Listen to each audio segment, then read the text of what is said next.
The massive dome stretched high above the gathered aliens, its clear walls showing the dark space beyond. Stars twinkled like tiny diamonds against the black sky. Inside the great chamber, 12 different species sat in their special chairs, each one designed for their unique bodies. The air hummed with the sound of translation devices, working to turn alien words into languages everyone could understand. Ambassador Lee Taman stood quietly near the human section, his dark suit looking plain next to the colorful robes and armor of the other beings. His face showed no emotion, but inside his chest, his heart beat faster than normal. Next to him, Dr. Park Min-ho held a small recording device, his hands shaking just a little as he waited for the meeting to begin. At the center of the room, supreme, Chancellor Veltara rose from her throne-like chair. She was tall and covered in scales that changed color like a mood ring. Right now, those scales were deep red, which meant she was angry or upset about something. Her yellow eyes swept across the room, stopping for a moment on the human representatives. "The emergency session begins now," Veltara announced. Her voice was deep and rough, like rocks grinding together. "We are here to discuss the human problem." Taman felt his jaw tighten. Problem. That's what they called his entire species. High Arbiter Krone spoke next. He was mostly machine now, with metal plates covering half his face and glowing blue lights where his eyes should be. When he talked, his voice sounded like a computer trying to be human. "The data is clear. Humans have spread to 17 star systems in only 50 of their years. This rate of expansion is unprecedented." "Dangerous," added another voice from across the room. This came from Ambassador Thex, who looked like a giant insect with too many arms. "No species has ever colonized so fast. It took my people 300 years to settle just 5 worlds. Dr. Park Min-ho leaned closer to Taman and whispered in Korean, "They're scared of us." Taman nodded slightly but kept his eyes on Chancellor Veltara. She was walking now, her large feet making soft clicking sounds on the crystal floor. Her scales had shifted to an even darker red. "The humans reproduce too quickly," Veltara said. "They adapt to new environments faster than our scientists thought possible. They show no respect for the territorial agreements that have kept peace in this galaxy for thousands of years." A murmur went through the chamber. Some aliens nodded their strange heads in agreement. Others made sounds that might have been worry or fear. Taman noticed that a few of the smaller species representatives looked uncomfortable, shifting in their seats.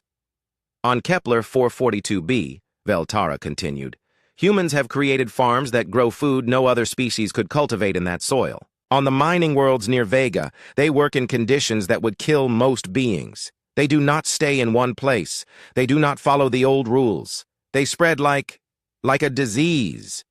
Taman's hands formed fists, but he forced them to relax. Getting angry now would not help humanity. He had to stay calm and listen. Krone's mechanical voice filled the air again. "The Machine Collective has run probability calculations. If humans continue expanding at their current rate, they will control 40% of habitable systems within 200 years. This level of dominance threatens the balance of power that has maintained galactic stability." Balance, Taman thought. What they really mean is control. Chancellor Veltara stopped walking and turned to face the human delegation directly. "Therefore, the Galactic Council has reached a decision. The human species will immediately stop all expansion beyond their current territories. All human colonies, established in the past 10 years, will be abandoned. The entire human population will relocate to a single star system that we will designate for them." The words hit Taman like physical blows. Relocate, abandon the colonies. 17 thriving worlds where millions of humans had built homes, started families, created new lives among the stars. They wanted to force everyone back into one small corner of space. Furthermore, Veltara's voice grew louder. "Humans will submit to direct oversight by council-appointed governors. Your breeding will be regulated. Your technology development will be monitored and controlled. Your ships will not be permitted to travel beyond your designated system without explicit permission." Dr. Park Min-ho made a small sound of shock. Around the chamber, some aliens looked pleased with these terms. Others appeared uncomfortable, but none spoke up in protest. "You have 10 rotations to provide your answer to this generous offer," Veltara concluded. Her scales had turned almost black now. 10 of your Earth days to decide the future of your species. She paused, letting the silence stretch out until it became almost painful to endure. Choose wisely, humans. This council has ended civilizations for far less than your current violations of galactic order. We have turned entire star systems into dead zones. We have wiped species from existence so completely that no trace of them remains in any record or memory. The threat hung in the air like a bad smell. Taemin could hear his own breathing, could feel Dr. Park Min-ho trembling slightly beside him. Around the chamber, alien representatives watched them with eyes that held no sympathy, no kindness, only cold calculation. If you refuse our generous terms, Veltara said, we will implement comprehensive sterilization protocols across all human territories. Your ships will be destroyed. Your colonies will be reduced to ash. Your homeworld will be rendered uninhabitable for the next 1,000 years. She sat back down in her throne, her message delivered. The other council members began talking among themselves in their various languages, the translation devices creating a buzz of overlapping voices. To them, this was just another administrative matter. They had done this before to other species who had grown too quickly or caused too much trouble. Taemin stood frozen, processing what he had just heard. Genocide. They were threatening genocide. If humanity did not submit to becoming prisoners in their own space, all because humans had been successful at building new homes among the stars. Ambassador Taemin, Chancellor Veltara called out, do you understand the terms that have been offered to your species? Taemin looked up at her, then slowly around, the chamber at all the alien faces watching him. Some curious, some bored, some eager to see how he would react to their ultimatum. I understand, he said quietly. Good. 10 days. Not one more. Veltara's scales shifted to a lighter red, which might have meant satisfaction. Use that time to convince your people to be reasonable. The alternative is extinction. As the session ended and the aliens began filing out of the chamber, Taemin remained standing in place. Dr. Park Min-ho packed away his recording device with shaking hands. What do we do now? Min-ho asked in Korean. Taemin watched the last of the council members leave through the great doors. Soon, only humans remained, in the vast chamber with its view of the stars. Now, Taemin said softly, we go home and give them humanity's answer. The emergency message reached Earth 3 days after Ambassador Taemin left the Galactic Council chambers. President Kim Sora sat in her office in Seoul, watching the recorded session on her large screen. Her face grew paler with each word from Chancellor Veltara's mouth. When the recording ended, she sat in silence for a long moment. Ma'am? Her aide asked quietly. Should I call the emergency session? Yes, President Kim said, her voice barely above a whisper. Get me every world leader. Get me the military commanders. Get me everyone who matters. We have 7 days left. Within hours, the underground bunkers beneath Seoul filled with people. Leaders from every continent arrived by fast transport ships. General Yoon Jae-hyuk came from the orbital defense stations. Admiral Choi Do-young traveled from the Colonial Fleet Command Center near Mars. Dr. Shin Yuna flew in from the research facility on Luna. The main meeting room buzzed with worried voices speaking in dozens of languages. Holographic displays showed maps of all 17 human colonies scattered across nearby star systems. Each dot of light represented millions of people who had left Earth to build new lives among the stars. General Yoon Jae-hyuk stood at the front of the room, his uniform crisp despite the long journey from space. Intelligence reports are coming in from all colonial sectors, he announced. The aliens have moved their fleets into position around our outer colonies. They're not attacking yet, but they're ready. He pressed a button and the displays changed. To show alien ships, huge vessels that looked like metal cities floating in space. Each one carried enough weapons to destroy an entire planet.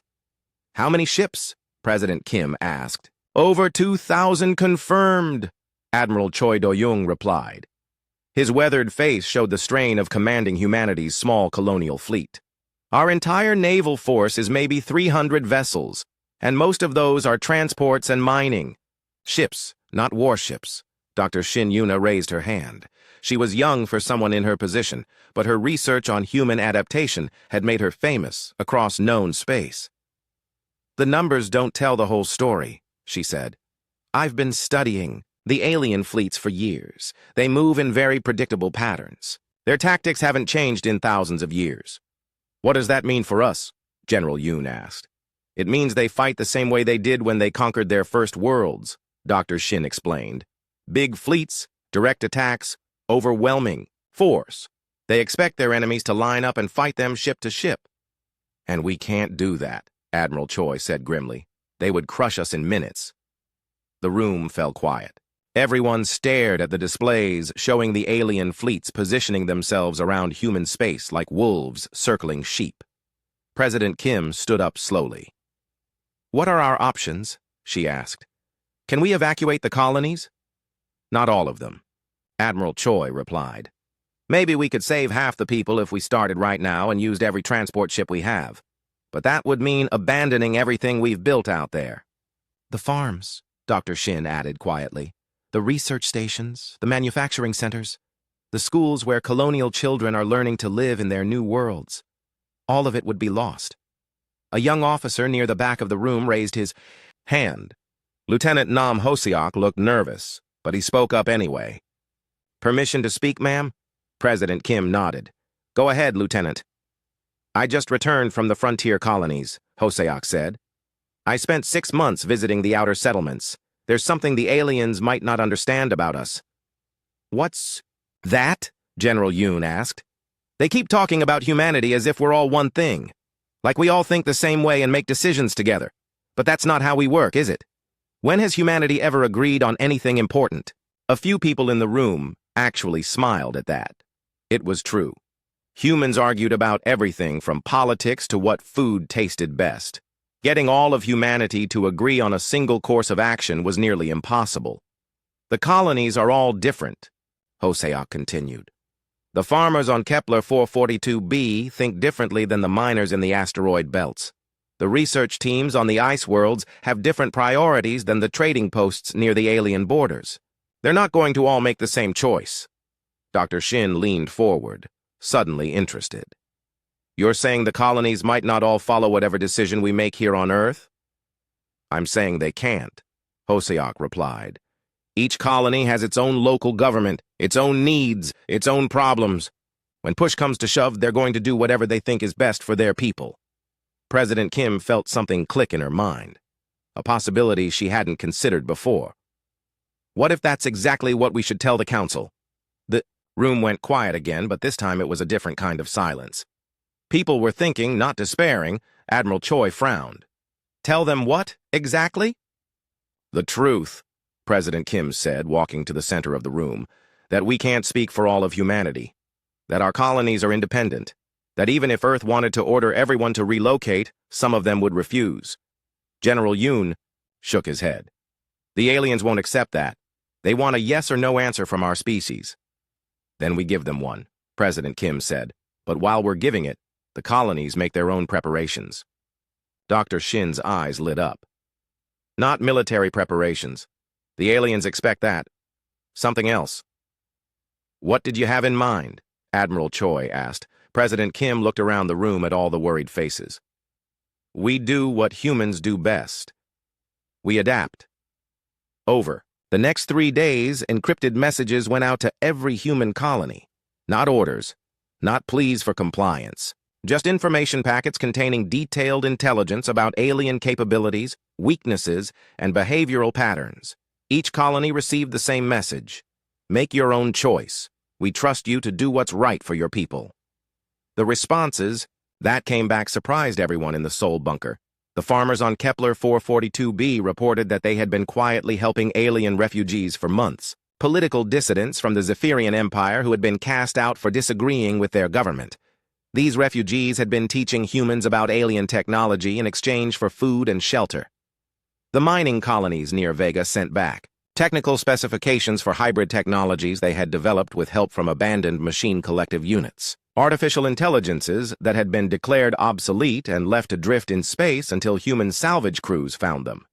Most surprising of all, Captain Oh Sehun from the Frontier Integration Fleet reported that several outer colonies had already established diplomatic contact with 14 previously unknown alien species. Small groups that lived on the edges of council space, too weak to have voices in the galactic government. They're not preparing for war, Dr. Shin said, reading through the reports. They're making friends. General Yoon looked confused. Friends with aliens? How does that help us? Every species has outcasts, Dr. Shin explained. Individuals who don't fit in with their governments. The colonies are giving these beings a place to belong, a chance to start over. President Kim smiled for the first time in days. The council thinks they're dealing with a single species that will make one unified decision. But we're not just humanity anymore, are we? Admiral Choi slowly nodded as understanding dawned. We're becoming something new. Humans and aliens working together. Mixed communities that the council has never seen before. And when they demand an answer from humanity, President Kim said, we give them the most human response possible. Which is? Lieutenant Hoseok asked. President Kim's smile grew wider. We tell them no. Not no to relocation. Not no to their threats. Just no. No to being forced into their narrow choices. No to accepting that these are our only options. The room buzzed with new energy. For the first time since the ultimatum, people looked hopeful instead of desperate. Dr. Shin raised her hand again. What happens after we say no? Then we show them what humans really do when someone tries to force us into a corner, President Kim replied. We find a third option that nobody else thought possible. 10 days had passed since the ultimatum. Ambassador Lee Taman stood outside the great doors of the Galactic Council chamber, taking slow, deep breaths. Dr. Park Min-ho stood beside him, holding a small data pad that contained humanity's official response. Both men wore the same dark suits they had worn 10 days ago, but everything else had changed. The doors opened with a soft hiss, revealing the massive chamber beyond. The 12 alien species sat in their designated sections, waiting. Chancellor Veltara's scales were a bright orange color today, which meant she was confident, perhaps even pleased. She probably expected humanity to submit to the Council's demands. Taman walked across the crystal floor, his footsteps echoing in the vast space. The dome above showed the same view of stars and empty space, but somehow it looked different now. Less frightening. More like home. Ambassador Taman, Chancellor Veltara called out as he reached the speaking area. 10 rotations have passed. Have your species reached a decision regarding our generous offer? Her voice carried that same grinding sound, like rocks being crushed together. Around the chamber, alien representatives leaned forward in their seats. Some looked bored, as if this was just another routine matter. Others seemed curious to see how the humans would react to their impossible choice.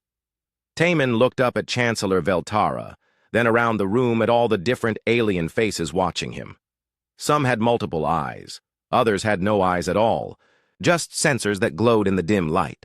A few looked almost human, except for small details like blue skin or extra arms. Yes, Taman said clearly. The single word echoed through the chamber. Several aliens shifted in their seats. High Arbiter Kron's mechanical head tilted to one side, his blue optical sensors focusing on the human ambassador.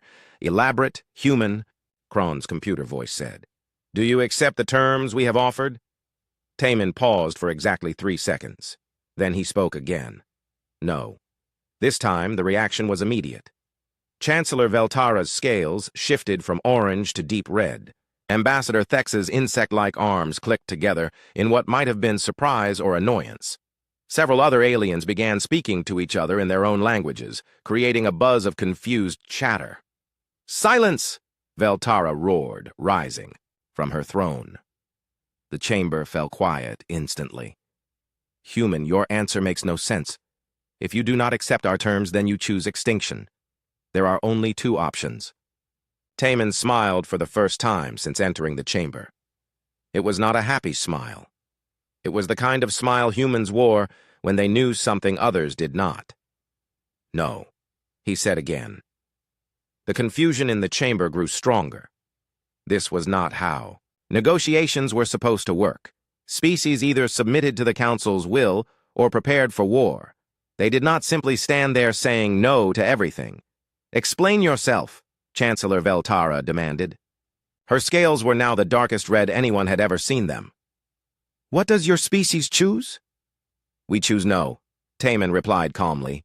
"No to relocation, no to extinction, no to your authority over human space, but also no to fighting you on your terms in your way, according to your ancient rules."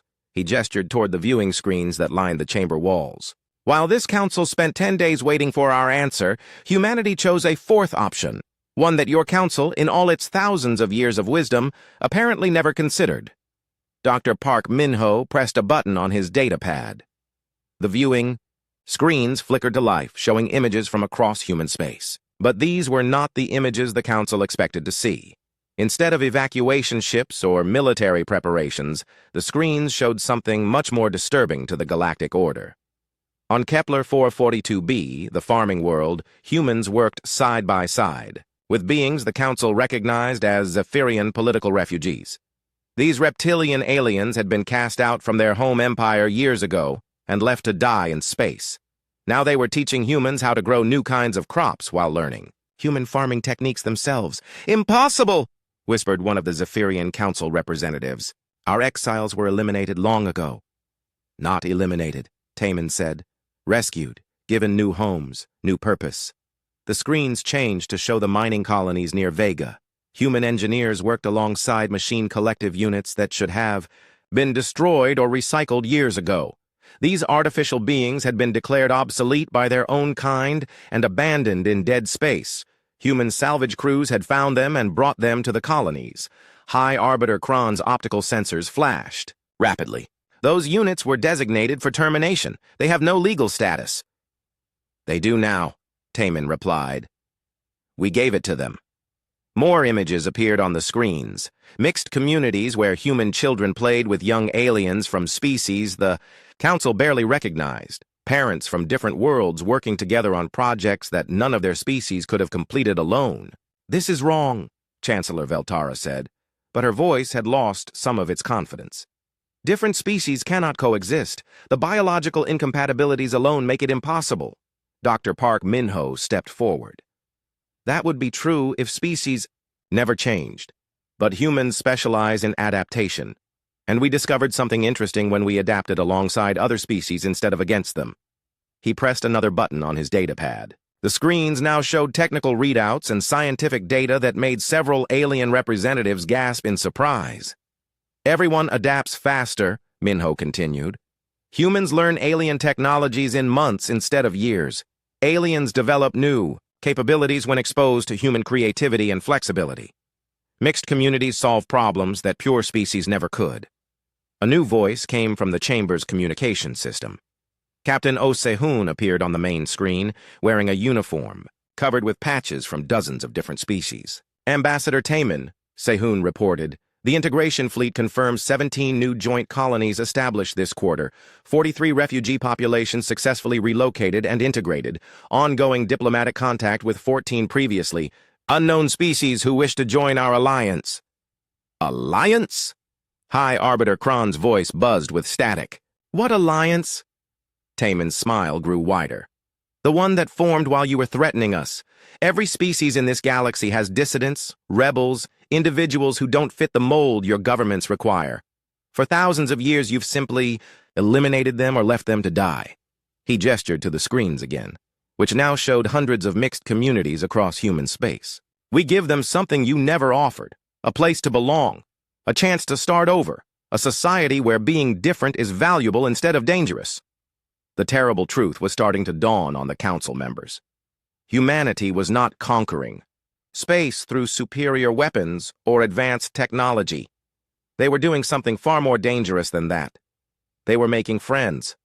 "You're not expanding into empty systems," Chancellor Veltara said slowly. Her scales had turned a pale color that none of the council had ever seen before. It might have been fear. "You're collecting our unwanted, our exiles, our misfits, and showing them they don't have to stay unwanted," Taman confirmed. "Every being we've welcomed has made our communities stronger. Every refugee who joins us brings new knowledge, new skills, new perspectives we never had before." The chamber fell silent. For the first time in thousands of years, The Galactic Council had no response to give. They had threatened extinction, offered submission, prepared for war. But they had never considered that someone might simply refuse to play by their rules. "So that is humanity's answer," Taman said into the silence. "We choose option 4.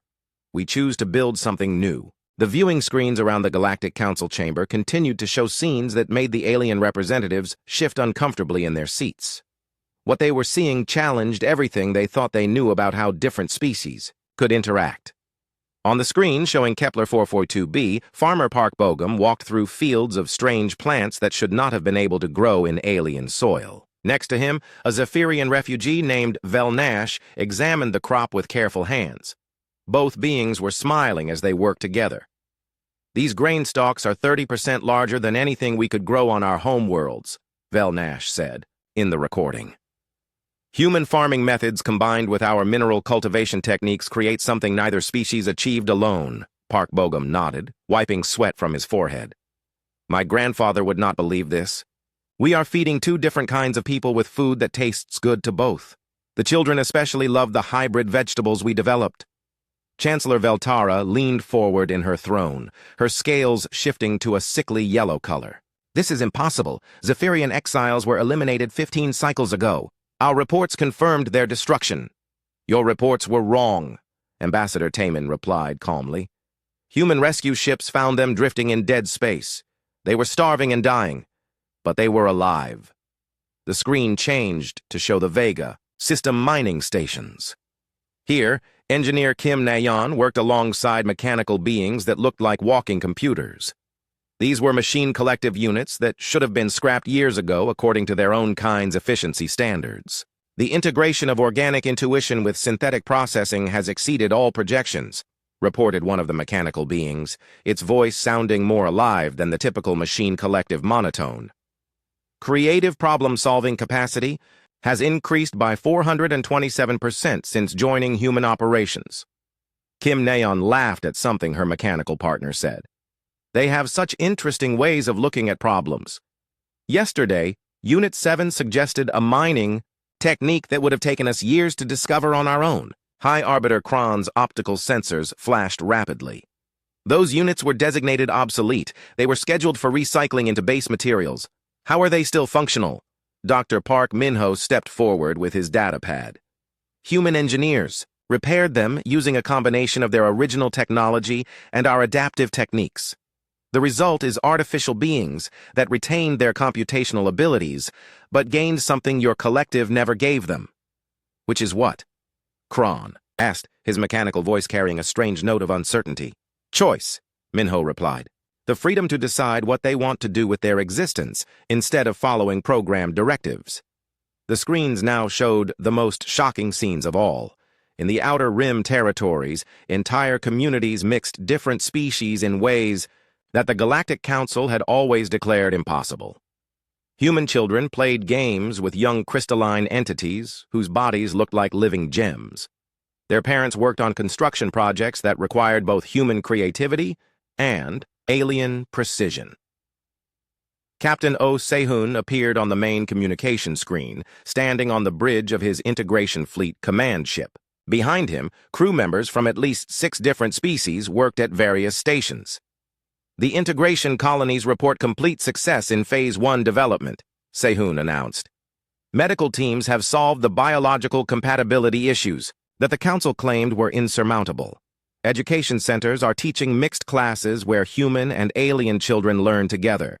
Cultural exchange programs are creating new art forms that combine the best of multiple traditions." One of the smaller alien representatives, a being that looked like a walking crystal tree, stood up suddenly.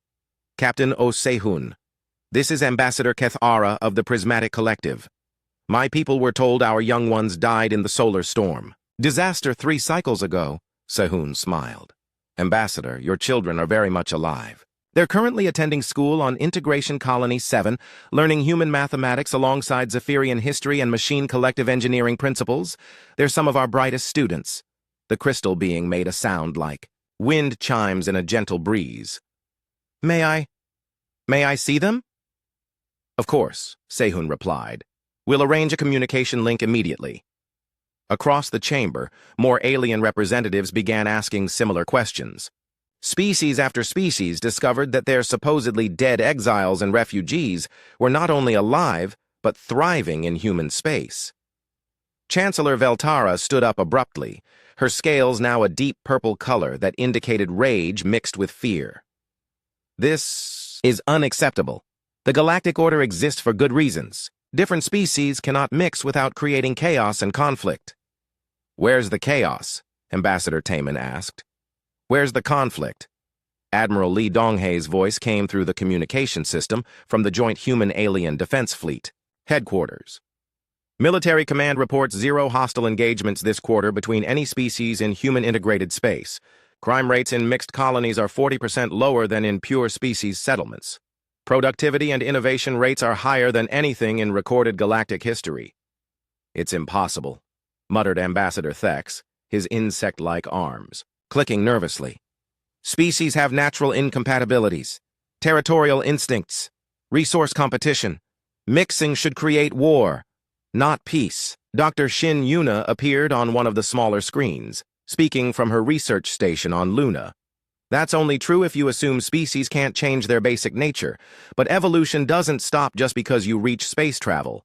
When different species adapt together, they develop new forms of cooperation that benefit everyone.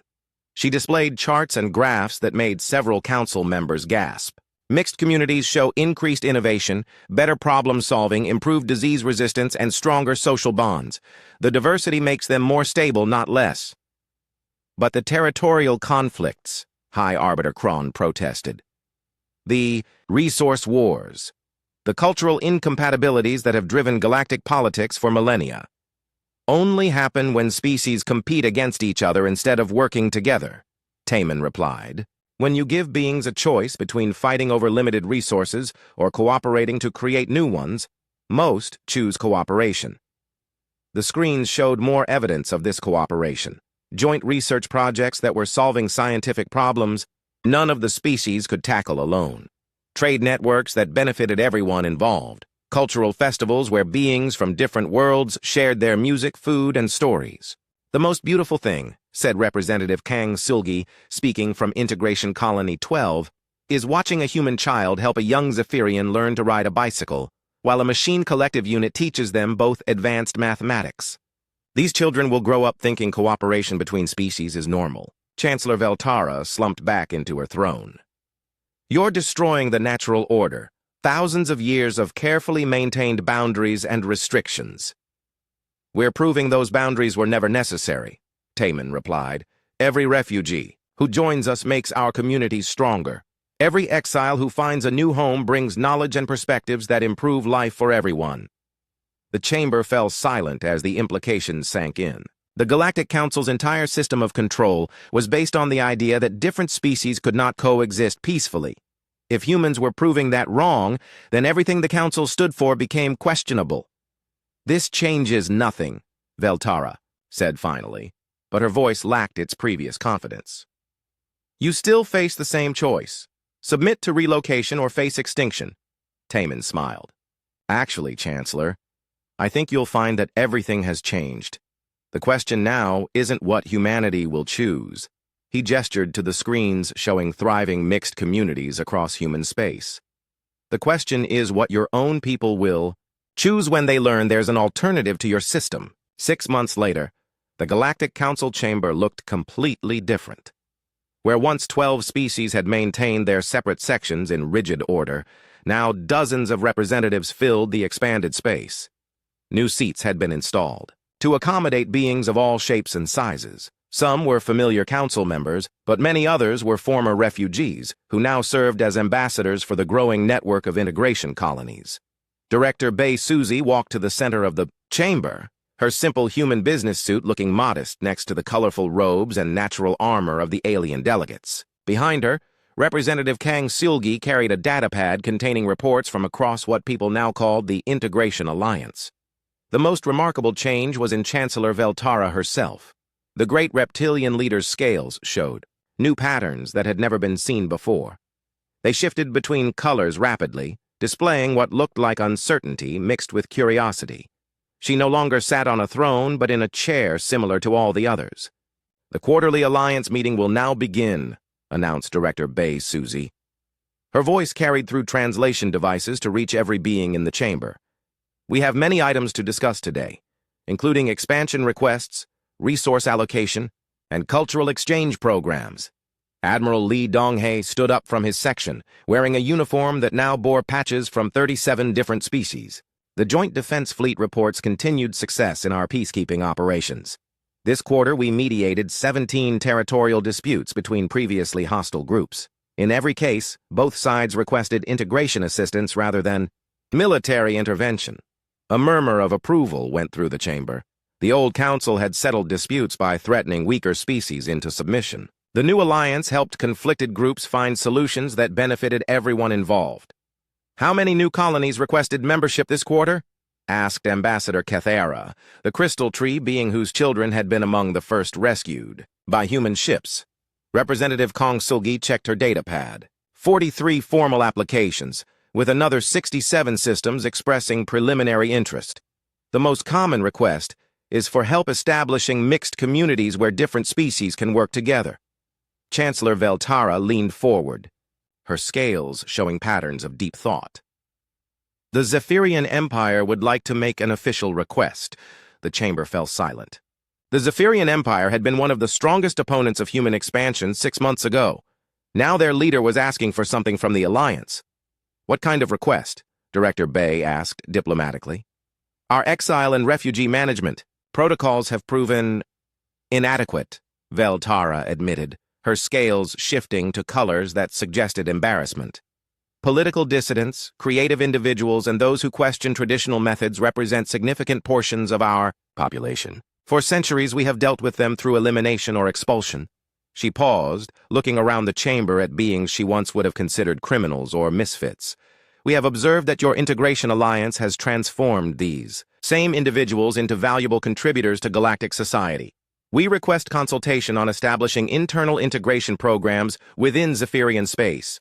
Admiral Lee Donghae smiled. "The Integration Institute would be happy to provide advisory teams. Dr. Shin Yuna has developed protocols for gradual cultural adaptation that have worked well in similar situations." Dr. Shin Yuna appeared on one of the communication screens from her new research facility. "Chancellor Veltara, we've learned that diversity strengthens civilizations rather than weakening them.